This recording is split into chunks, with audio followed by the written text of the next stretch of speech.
Hello बच्चों, मैं Shrimati Pooja Pathak government higher secondary school Bhainsma से क्लास 12 मैथ्स के चैप्टर 4 डिटर्मिनेंट सारणिक को लेकर आज प्रस्तुत हूँ, जिसे हम आज पढ़ेंगे। चैप्टर 4 डिटर्मिनेंट सारणिक। आइए आज हम सारणिक के बारे में पढ़ते हैं। क्या होता है सारणिक? इसकी परिभाषा पे सबसे पहले आते हैं। प्रत्येक वर्ग अवयव आप इसके पहले वाले चैप्टर पे पढ़ चुके हैं, तो अब हम सारणिक पढ़ते हैं। प्रत्येक वर्ग अवयव एक निश्चित संख्या वास्तविक या सम्मिश्र से संबंधित होता है। इस निश्चित संख्या को वर्ग अवयव ए का सारणिक कहते हैं। मतलब प्रत्येक वर्ग अवयव जब उसे मॉड में रखते हैं तो इसे क्या बोलते हैं? सारणिक होता है। सारणिक की एक विशेषता होती है कि इसमें हमेशा वर्ग होते हैं। मतलब पहले कोटि का होगा तो उसमें एक ही एलिमेंट होगा, दूसरे कोटि का होगा तो उसमें 4 एलिमेंट होंगे, इस टाइप से। ठीक है, इसे मॉड ऑफ ए या डेट ए या डेल से निरूपित करते हैं। यहाँ पे नोट दिया है, केवल वर्ग अवयव को ही सारणिक होते हैं। ठीक है, सारणिक और अवयव में अंतर क्या होता है देखते हैं। हम अवयव पढ़ चुके हैं। अवयव संख्याओं का एक ऐसा सुव्यवस्थित रूप है एवं उसका कोई संख्यात्मक मान नहीं हो, जबकि सारणिक का एक निश्चित मान होता है। मतलब सारणिक को हल करने पे उसका कोई ना कोई मान आता है। कैसे हल करते हैं ये हम आगे बताएंगे। दूसरा है, अवयव किसी भी क्रम की हो सकती है। अवयव मतलब किसी भी क्रम का हो सकता है। यहाँ पे रो और कॉलम क्या है, अलग अलग भी हो सकते हैं, जबकि सारणिक में पंक्तियां एवं स्तंभों की संख्या बराबर होती है। जैसे कि हमने ऊपर परिभाषा में पढ़ा है कि एक वर्ग अवयव को ही सारणिक बोलते हैं। मतलब इसमें पंक्तियों की और स्तंभों की संख्या हमेशा बराबर होती है। तीसरा, अवयव की पंक्तियां स्तंभों और स्तंभों को पंक्तियों में बदलने पर एक नई अवयव प्राप्त होती है, जबकि ऐसा करने पर सारणिक के मान में कोई भी परिवर्तन नहीं होता है। मतलब अवयव की अगर हम लोग पंक्तियों को बदल दें या स्तंभों को बदल दें तो उसका क्या होगा? अवयव नया अवयव प्राप्त होगा। लेकिन सारणिक में अगर पंक्तियों को स्तंभों में बदल दिया जाए तब भी उसको हल करने पे उसका मान एक ही आएगा। अब आते हैं एक कोटि के अवयवों का सारणिक कैसे होता है। मानते हैं कि a बराबर a एक कोटि का वर्ग अवयव है, तब a का सारणिक a के बराबर परिभाषित किया जा सकता है। मतलब मॉड ऑफ a का मान क्या हो जाएगा? a1। उदाहरण के लिए हम देखते हैं, यदि a बराबर 5 है, इसमें अवयव है ये, तब मॉड ऑफ a क्या होगा? 5 होगा। और a का मान भी क्या हो जाएगा? अगर ऋण 3 है अवयव के रूप में तो मॉड ऑफ a -3 होगा। ठीक है, इसको मापांक नहीं है, इसको हम लोग मॉड बोलते हैं। अब द्वितीय कोटि का अवयव का सारणिक क्या होता है? देखिए, द्वितीय कोटि में अगर हम मानते हैं अवयव के रूप में, माना a is equal to a11 a12। a11 से हमारा आशय ये 1 फर्स्ट जो होता है वो रो के लिए होता है और दूसरा जो होता है वो कॉलम के लिए होता है। मतलब पहला जो है ये इसकी पंक्ति को दर्शाता है और ये 1 जो है उसके स्तंभ को दर्शाता है। तो ये a11 हो गया, ये a12 हो गया, ये a21 हो गया और ये a22 हो गया। मतलब इसमें 2 रो हैं और 2 कॉलम है, इसलिए ये क्या है? द्वितीय कोटि का वर्ग अवयव है। तब हम इसे अगर सारणिक के रूप में लिखेंगे तो ये क्या हो जाएगा? a mod of a is equal to a11 a12, हम लोग मॉड का साइन लगाएंगे और इसका जो मान होता है क्या होता है? तिर्यक गुणा होता है। पहले हम बाएं से दाएं की ओर गुणा करते हैं, तो a11 इंटू a22 माइनस होता है a21 इंटू a12, ये क्रॉस माइनस ये। ठीक है, ये होता है। इसके लिए एक एग्जांपल देखते हैं। उदाहरण, मॉड ऑफ 2 6 -1 2, तो 2 क्रॉस 2 माइनस -1 क्रॉस 6, तो इसका मान हो जाएगा 2 2 जा 4 हो गया। ये minus minus plus 6 is equal to 10। एक दूसरा उदाहरण भी देख सकते हैं, x x+1 x -1 एक्स, तो इसमें x into x x square minus x minus one into x plus one, तो इसका मान कितना हो जाएगा यहाँ पे, ये x square minus x square plus one, x square cancel और मान कितना आ गया प्लस वन। तृतीय कोटि के अवयवों का सारणिक, माना एक सारणिक हम लोग लेते हैं A11 A12 A13 A21 A22 A23 A31 A32 A33। ये क्या है, इसमें रो कितने हैं, पंक्तियां कितनी हैं, 3 हैं, साथ में कॉलम भी कितने हैं, 3 हैं, अतः इसे हम तृतीय कोटि का वर्गावयव कहते हैं। तब इसे सारणिक के रूप में लिख सकते हैं। सारणिक मतलब mod of A is equal to लिखा जा सकता है A11 A12 A13 A21 A22 A33 A31 A32 A33। ये हम तृतीय कोटि का सारणिक भी कहते हैं। तृतीय कोटि के अवयव सारणिक को द्वितीय कोटि के सारणिकों में व्यक्त किया जाता है। यह एक सारणिक का एक पद, पंक्ति या एक स्तंभ के अनुदिश प्रसरण कहलाता है। तृतीय कोटि के सारणिक को 6 प्रकार 3 पंक्तियों में R1 R2 और R3 और 3 स्तंभों में C1 C2 और C3 के अनुदिश कर सकते हैं।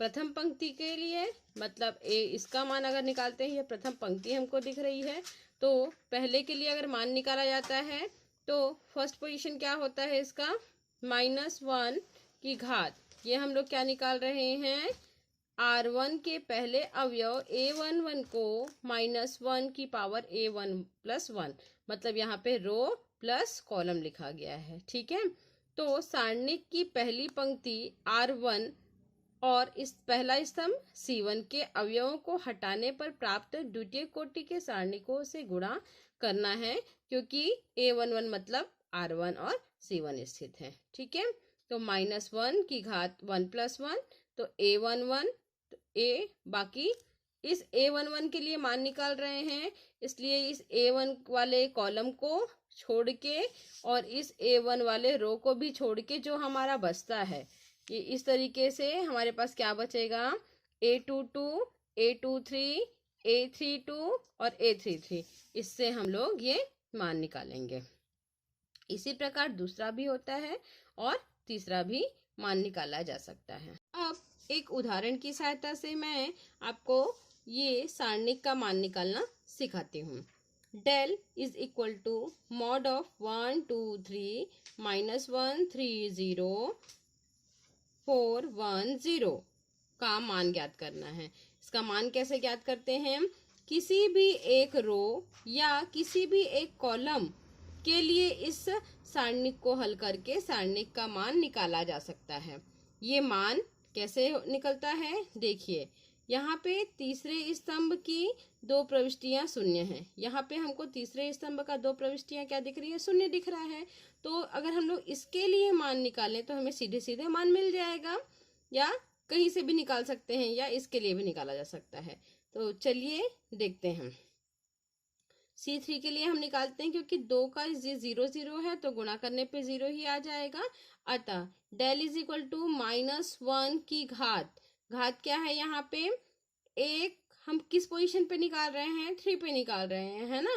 तो यहाँ पे इसके लिए अगर मान निकालते हैं तो ये पहला रो है और तीसरा कॉलम है, मतलब यहाँ पे -1 की घात कितनी हो जाएगी, 1 + 3, और यहाँ पे एलिमेंट्स जो है वो क्या है, 4 है। तो इसके लिए करेंगे -1 × 1 और 4 × 3, ये हो जाएगा -1 3 4 1।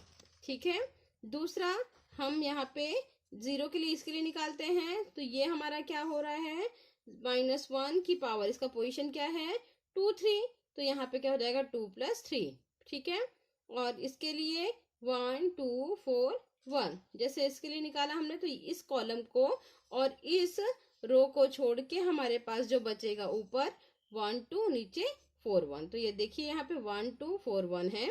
ऐसे ही लास्ट वाले के लिए 0 के लिए ये क्या है 3 3 है, तो -1 की पावर 3 + 3 हो गया, और 0 × इसका इंटू होगा किससे, इस कॉलम को और इस रो को छोड़ देंगे तो 1 -1 2 और 3, ये हो गया। तो इसको हल करने पे हमें मिलेगा यहाँ पे देखेंगे -1 की पावर 4 है, मतलब ये धनात्मक घात है, तो यहाँ पे 4 रहेगा। इसको हल करेंगे तो ये -1 -12 हो जाएगा, और यहाँ पे 0 का इंटू हो रहा है इसलिए ये 0, यहाँ पे भी 0 का इंटू हो रहा है इसलिए ये 0। इस प्रकार से इसका मान -52 आएगा।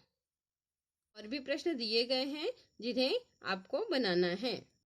एक और उदाहरण हल करते हैं जिसकी सहायता से हमें x का मान निकालना है। प्रश्न है mod of 2x 5 8x is equal to 6 - 2 7 3। इस प्रकार से है तो x का मान ज्ञात करना है। कैसे ज्ञात करेंगे x का मान? तो ये दोनों में हम इसको हल करते हैं। ये सारणिक को हल करना हमें आता है। क्या करेंगे? 2x इंटू एक्स क्या हो जाएगा? 2x square. 8 इंटू 5 हो जाएगा 40 इज इक्वल टू 6 3 जा यहाँ पे 18 माइनस 14। तो ये 2x square -40 is equal to, इसको सॉल्व करेंगे तो 32 होगा। ये 2x स्क्वायर 40 को ट्रांसफर करते हैं तो ये 72 हो जाएगा। इस प्रकार 2 को ट्रांसफर करने पे x स्क्वायर बराबर 36, यहाँ पे x का मान +/6 होगा। ऐसे हम सारणिकों को हल करके x का मान निकाल सकते हैं। अब हम उपसारणिक और सहखंडज के बारे में पढ़ेंगे। तो उपसारणिक क्या होता है? किसी अवयव का उपसारणिक दिए हुए सारणिक से उस अवयव वाली पंक्ति व स्तंभ को छोड़कर प्राप्त सारणिक होती है। ठीक है, जैसे कि एक दिया हुआ है डेल बराबर, अगर यहाँ पे एक हमको सारणिक मिला हुआ है A11 A12 A21 A22, तो कोई सारणिक है तब हम लोग बोल सकते हैं इसका उपसारणिक। अवयव A11 का उपसारणिक क्या होगा? इस पंक्ति और स्तंभ, मतलब यहाँ पे ये A11 पहली पंक्ति में आ रहा है और साथ ही पहले स्तंभ में आ रहा है, तो इन दोनों को छोड़ने के बाद बचा क्या? यहाँ पे देख सकते हैं हम, यहाँ पे ये पहला स्तंभ और पहली पंक्ति और पहला स्तंभ को छोड़ने के बाद यहाँ पे बच रहा है क्या? A22। तो इस उपसारणिक का मान क्या आ गया? A22। दूसरा A12 की बात अगर हम लोग करें तो A12 का उपसारणिक क्या हो जाएगा? A12 मतलब ये उपसारणिक के लिए यहाँ पे पोजीशन लिखा हुआ है। A12 का मान हो जाएगा A11। A12 को, इस रो को और इस कॉलम को छोड़ के बचा क्या? A21। तो यही इसके उपसारणिक का मान होगा। इसी प्रकार से M21 इज इक्वल टू क्या आएगा? A12, मतलब इसको छोड़ने के बाद यहाँ पे A12 आ रहा है। M22 मतलब यहाँ पे M22 के लिए इस रो और इस कॉलम को छोड़ के क्या बचा? A11। तो ये यहाँ पे इसका मान क्या आ गया? A11 आ गया। इस प्रकार ये इसके उपसारणिक का मान है। अगर यह हमको यहाँ पे 3x3 का डिटरमिनेंट्स मिलता, सारणिक रहता, तो हम लोग कैसे करते? तो A11 का उपसारणिक इसके लिए भी देखते हैं। तो A11 के लिए हमारा M11 क्या होगा? इस कॉलम और इस रो को छोड़ने के बाद हमारे पास बचेगा क्या? A22 A23 A32 A33, मतलब ये रो और कॉलम को छोड़ने के बाद। तो इसे अगर हम लोग हल करेंगे तो हमें मिलेगा। तो अवयव 1-2 का उपसारणिक क्या होगा? M12 A21 A23 A31 A33। तो इसका मान हम लोग निकाल सकते हैं क्या? ये वाले रो और इस कॉलम को छोड़ के ये इसके लिए मान होगा। ठीक है, अब A13 का उपसारणिक क्या हो जाएगा? A13 बराबर इस कॉलम और इस रो को छोड़ के ये बाकी का मान A21 A22 A31 और A32। ठीक है, तो ये तो हो गया उपसारणिक। अब आते हैं हम लोग सहखंडज क्या होता है, इसे कोफैक्टर्स भी बोलते हैं। तो यदि कोई अवयव मतलब उसका पोजीशन, एलिमेंट्स का पोजीशन AIJV पंक्ति और JV स्तंभ में स्थित है, मतलब यहाँ पे AIJ लिखा रहता है। I मतलब उसकी पंक्ति को लोकेट करता है और J जो होता है उसके स्तंभ को दिखाता है, रो और कॉलम को। तो A का सहखंडज क्या होता है? उसके लिए सूत्र है AIJ बराबर -1 की power I plus J into MIJ। मतलब ये तो उपसारणिक का मान होता है, लेकिन यहाँ पे साथ में सिर्फ -1 की घात I प्लस J होता है। मतलब इसका घात अगर यहाँ पे सम होगा तो धनात्मक रहेगा, कोई फर्क नहीं पड़ेगा, और अगर ये विषम रहेगा तो माइनस का चिन्ह आ जाएगा। अतः हम देखते हैं जैसे इसके लिए a11, तो a11 है तो क्या हो जाएगा, -1 की घात 1 है मतलब 1 + 1, और m11 का मान क्या होता है, m11 मतलब उपसारणिक a22, a23, a32 और a33।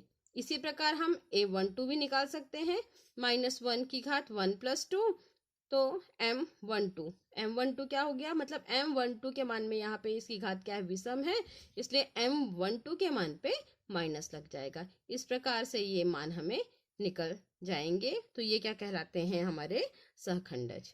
ये अब हम एक उदाहरण की सहायता से सारणिक के उपसारणिक एवं सहखंडज का मान निकालना सीखते हैं।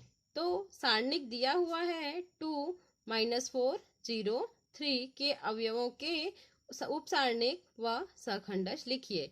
तो माना a बराबर 2, -4, 0 और 3 है। तो a11 मतलब 2 का उपसारणिक क्या होगा, दिख रहा है इस कॉलम और इस रो को छोड़ने के बाद क्या है, 3 है, ये हो गया। a12 मतलब -4 के लिए 0 होगा। a21 मतलब ये हो गया 0 के लिए -4, और a22 मतलब इस 3 के लिए क्या होगा, 2 होगा। ठीक है, साथ ही इसके सहखंडज मतलब क्या हो जाएगा, यहाँ पे a11 के लिए क्या हो जाएगा, -1 की घात 1 + 1 और 3, तो यहाँ पे धनात्मक घात है इसलिए इसका मान 3 होगा। a12 का सहखंडज a12 -1 की घात 1 + 2 इंटू 0 मतलब -0 को 0 लिख सकते हैं। a21 का सहखंडज -1 की घात 2 + 1, यहाँ पे क्या है, -4 तो माइनस और माइनस क्या हो गया, +4 हो गया। a22 का सहखंडज a22 = -1 की घात 2 + 2 मतलब 4, ये कितना हो जाएगा, इंटू 2, 1 × 2 = 2। ठीक।